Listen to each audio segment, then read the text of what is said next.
Guys, good morning. કેમ છો તમે બધા? બહુ મજામાં. હું પણ મજામાં છું. તો ચલો, આજે આપણે વહેલા થોડાક આવી ગયા હતા, મતલબ કે ટાઈમે જ આવી હતી, પણ જલ્દી મેં નાહી લીધું અને તરત જ તમે બ્લોગ ચાલુ કરી દીધેલો છે. કારણ કે બ્લોગ તો ડેઈલી હવે આવશે.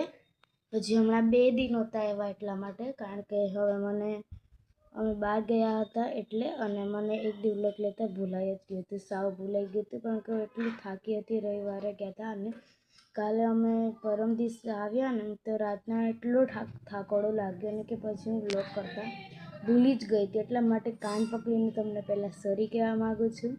એટલા માટે તો મેં કીધું કે મારા ફ્રેન્ડ્સને જલ્દી બતાવી દઉં, કારણ કે બાકી મારા ફ્રેન્ડ્સ મને વિચાર.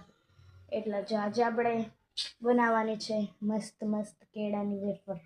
જો મમ્મીએ આ કાચા કેળા લઈ લીધા છે. જો આ દાંતીઓ ને બધું અહીંયા જ રાખે મમ્મી. જો મસ્તીના કાચા કેળા લઈ લીધા છે, એ જોઈ શકો છો. આની હવે મમ્મી રાતના વેફર બનાવશે. હું કાલે લઈ જઈશ, ટ્રાય કરીશ કેવી છે. બાકી તમને બ્લોગ કહીશ, જોઈ લેજો. આજે રાતના 6 વાગે આ કેળાની વેફર બનાવીશ. એ બ્લોગ આવવાનો છે તો એ લાઈવ ઉતારવાની છું, એટલે જોયા વગર ભૂલતા નહીં. જોઈ શકો છો, આટલા કેળા લીધેલા છે ફક્ત ટ્રાય પૂરતા કે કેળાની વેફર કેવી થાય છે, એટલા માટે. હવે એ ગઈ છે અગસ પર, મને લાગી છે ભૂખ. એ કપડાં જોવાની વાત હતી અને લઈ આવશે, કારણ કે તડકો બહુ હવે બધાને તડકો જ ગમશે.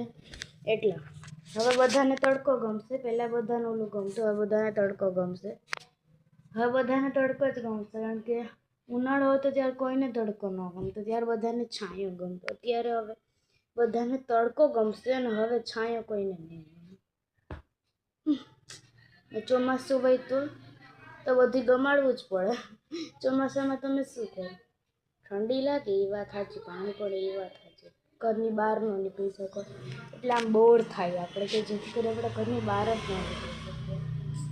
આજે ખાલી ફક્ત હું અને મારી મમ્મી જ છે જમવામાં, કારણ કે મારા પપ્પા અને મારા કાકા એ અમારા ગામડે ગયા છે જીંજુડા, અને ભાઈ ગયો છે સ્કૂલ. સ્કૂલ નથી ગયો, તે ક્યાં મને નામ ભૂલાઈ ગયું યાર. એ કંઈક પ્રોજેક્ટનું હતું ને, એવું બનાવવાનું, એ લોકોને કંઈક દેખાડવાનું. તો એ ક્યાંક ગામ છે ને અહીંયા એક ગામ છે ને ત્યાં એ લોકો ગયા છે. એમનો દોસ્તાર ને બધા એમનો દોસ્તાર આજે સવારે આવ્યો હતો, સ્કૂલે જતો, હું ઓફિસે જતી હતી ત્યારે.